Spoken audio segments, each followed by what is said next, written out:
Chapter number जो हमारा 6 है त्रिभुज कक्षा 10 गणित की, आज की इस वीडियो में उसको शुरू करेंगे। देखो, इस चैप्टर में से आपका एक ना एक तो क्वेश्चन बनना ही है, पूछा जाता है हर बार। ठीक, तो त्रिभुज इस चैप्टर को आपको अच्छे से पढ़ना है। ठीक, कम से कम 5 मार्क्स का इसमें एग्जाम में आ जाता है क्वेश्चन। ठीक, तो ये आपने 9th में भी पढ़ा रखा होगा त्रिभुज। अब यहाँ पे हमने कक्षा 9th में पढ़ा था सर्वांगसम त्रिभुज। सर्वांगसम चीज अलग होती है और समरूप त्रिभुज अलग होते हैं। तो पहले फिर हम बेसिक जानेंगे, फिर हमारी जो प्रश्नावली है 6.1 उसको हम सॉल्व करेंगे। ठीक, तो त्रिभुजों की सर्वांग समता और समरूप दोनों चीजें समझेंगे।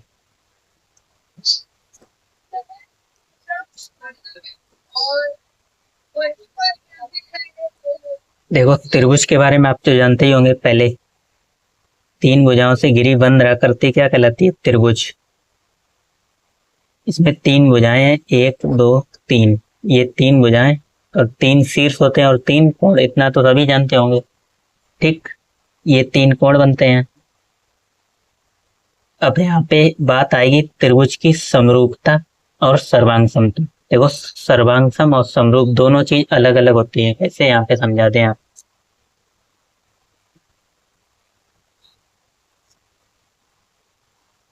समरूप का मतलब क्या होता है? समरूप, जिन दो आकृतियों के रूप समान हो उन्हें कहते हैं समरूप। और सर्वांग समता, सर्वांग सम, सर्वांग सम वो कहलाते हैं जो दोनों आकृतियां सेम साइज की हों। रूप तो बराबर हो और साथ ही साथ साइज भी सेम होना चाहिए। जैसे समरूप के लिए एग्जांपल ले लो। समरूप जैसे यहाँ पे हमने एक त्रिभुज ले लिया, ठीक, और एक हमने ले लिया वर्ग वृत्त। तो क्या ये दोनों रूप समरूप हैं? नहीं है बिल्कुल, क्योंकि ये अलग चीज बन रही है, ये अलग चीज बन रही है, तो ये समरूप नहीं है। और सर्वांगसम, सर्वांगसम में अगर हमने यहाँ पे एक वर्ग ले लिया, वर्ग, और सेम इसी साइज का एक वर्ग यहाँ पे ले लें, तो ये हमारी सर्वांगसम कहलाएंगे। ठीक, जबकि ये हमारी क्या कहलाएंगे? समरूप नहीं है।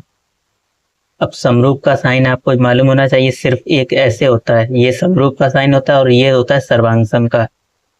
2 लाइनें नीचे और एक ऊपर। ठीक, ये किसका चिन्ह होता है? समरूप का। और ये सर्वांगसम का, सर्वांगसम। ठीक, अब कोई भी दो आकृतियां समरूप कब कब होंगी और सम, तो उसके लिए भी 3 रूल हैं, जो कि आपको नेक्स्ट प्रश्नावली में उससे संबंधित क्वेश्चन देखने को मिलेंगे, जो हमारी 7.2 प्रश्नावली है। ठीक, अब आप अपनी अगर बुक उठा के देखेंगे, उसमें भी समझा रखा है समरूप आकृतियां। ये और ये कैसी हैं? समरूप आकृतियां हैं दोनों, तीनों ये समरूप आकृतियां हैं। ठीक, ऐसे ही यहाँ पे समरूप है, क्योंकि रूप समान है और साइज कैसे भी हो उससे हमें फर्क नहीं पड़ता है। ठीक, ये भी समरूप आकृतियां हैं। और देखोगे, यहाँ पे ताजमहल के कुछ फिगर दे रखे हैं, ये भी कैसी हैं? समरूप हैं। यहाँ पे लिखा भी है, आप तुरंत कहेंगे ये एक ही स्मारक यानी ताजमहल के चित्र हैं, परंतु ये भिन्न भिन्न साइज के हैं। क्या आप कहेंगे ये चित्र समरूप हैं? हाँ, ये एक ही व्यक्ति के आमाप वाले 2 चित्रों के बारे में। ठीक, तो यानी कि ये समरूप है। साइज से मतलब नहीं है, रूप एक ही समान होना चाहिए तो वो समरूप होंगे। ऐसे यहाँ पे 2 चतुर्भुज बन रहे हैं, ए बी सी डी और पी क्यू आर एस, ये दोनों भी रूप समान है तो ये भी समरूप है। ठीक, तो जिन आकृतियों के रूप समान हो तथा आमाप समान ना हो तो उनको क्या, कौन सी आकृतियां कहते हैं? समरूप कहते हैं। ठीक, अब प्रश्नावली में आपको कुछ फिल इन द ब्लैंक्स वगैरह दे रखे हैं, उनको हम भर लेते हैं। देखो, यहाँ पे भी एग्जाम्पल आप समझ सकते हैं। एग्जाम्पल ऊपर फिगर दे रखा है, देखे यहाँ पे 2 में वर्ग दे रखे हैं, ए बी सी डी और एक पी क्यू आर एस। क्या ये समरूप है? तो देखोगे ये बन रहा है कितना? बिल्कुल समरूप है, क्योंकि हर एक जगह कोण समान है और भुजा थोड़ी लंबी है, उससे भी कोई मतलब नहीं है। अगर चारों कोण बराबर है तो त्रिभुज हमारे यानी वृत्त सर्वांसम होंगे। ठीक, तो ये दोनों समरूप हैं।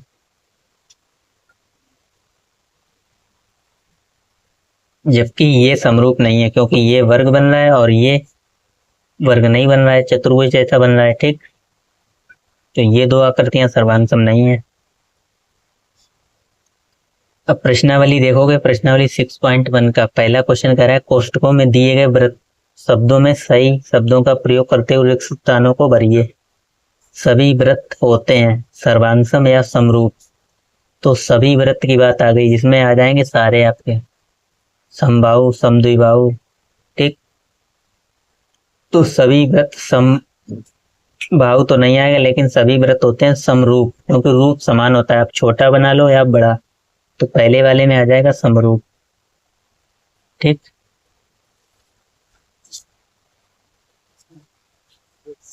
सेकंड में देखोगे तेरा सभी वर्ग समरूप होते हैं, इसमें भी समरूप हो जाएगा, क्योंकि सर्वांग सम तो फिर अलग अलग हो जाएंगे। तो सभी वर्ग समरूप, रूप समान होता है, चाहे आप छोटा बना लो या बड़ा बना लो। फिर सभी त्रिभुज समरूप होते हैं, कौन से? समद्विबाहु वाले। ठीक, तो इसमें समद्विबाहु आ जाएगा, क्योंकि समद्विबाहु में दो भुजाएं समान होती हैं और एक डिफरेंट होती है, तो आप अलग अलग ले सकते हो। चौथा कह रहा है भुजाओं की समान संख्या वाले दो बहुभुज समरूप होते हैं यदि उनके संगत कोण बराबर हो तथा उनकी संगत भुजाएं समानुपाती हों। तो पहले में आ जाएगा क्या? तथा संगत भुजाएं। ठीक, तो पहले में बराबर आ जाएगा और दूसरे में समानुपाती। ठीक, तो बहुत ही आसान था। क्वेश्चन नंबर 2 में देखोगे निम्नलिखित युग्मों के दो भिन्न भिन्न उदाहरण दे दिए। समरूप आकृतियों के दो उदाहरण देने हैं और ऐसी आकृतियां जो समरूप नहीं है। तो बहुत ही सरल है, आप दो दो क्या, आप चार चार भी दे सकते हो उदाहरण। समरूप आकृतियों के हमसे दो उदाहरण पूछे गए हैं और ऐसी आकृतियां जो समरूप नहीं है, तो आप लिख सकते हो वृत्त। वृत्त, सभी वृत्त लिख सकते हो, या दो सभी वृत्त। ठीक, कैसे होते हैं? समरूप होते हैं पहले में। अब इसमें दो लिखने थे, सभी वृत्त और वर्ग हो जाएंगे। सभी वर्ग ये कहते हैं समरूप होते हैं। ठीक, और दूसरे में हमें लिखना था ऐसी आकृतियां जो समरूप नहीं है, तो आप लिख सकते हो एक यही ले लो, एक त्रिभुज और एक वर्ग। एक त्रिभुज तथा वर्ग, ये तो एक हो गया। हमें दो एग्जांपल देने थे, एक त्रिभुज तथा वर्ग, और एक ले लो एक एक आयत तथा एक त्रिभुज। ये आकृतियां समरूप नहीं होंगी। ठीक, तो आप कई एग्जाम्पल लिख सकते हैं इस तरीके। हमसे दो पूछे गए तो हमने दो ही यहाँ पे दिए हैं। ठीक, आगे आओगे क्वेश्चन नंबर 3 पे। कह रहा बताइए कि निम्नलिखित चतुर्भुज समरूप है या नहीं है। तो आप देख के बता सकते हो चतुर्भुज समरूप है या नहीं है। तो बिल्कुल नहीं है। क्यों नहीं है? क्योंकि ये आप आकृति देख लो पहले, रूप ही समान नहीं है। अगर ये एकदम वर्ग बन रहा होता तो आप कह सकते थे हाँ आकृतियां समान है। और समरूप में आपको हर जगह कोण समान होना चाहिए। अगर चारों 90 बन रहे हैं तो इसमें भी चारों जगह 90 डिग्री बनना चाहिए था, जो कि इसमें नहीं बन रहा है। ठीक, तो लिख दोगे चूंकि कोण बराबर नहीं है अतः आकृतियां समरूप नहीं है। ठीक, तीसरे वाले में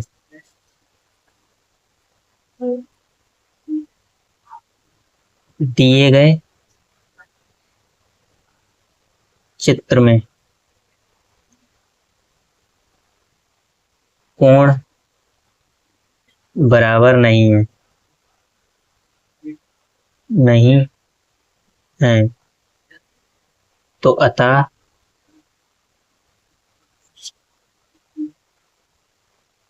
चतुर्भुज समरूप नहीं है।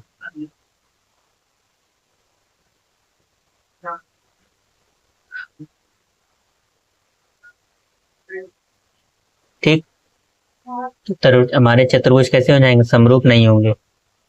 ठीक, बहुत ही छोटी सी प्रश्नावली थी, इसमें कुछ बेसिक ज्यादा जानने की जरूरत भी नहीं थी। ठीक, अब जो हमारी प्रश्नावली 7.2 आएगी, उसमें आपको कुछ एक प्रमेय पढ़ने पड़ेगी त्रिभुज की समरूपता के बारे में भी।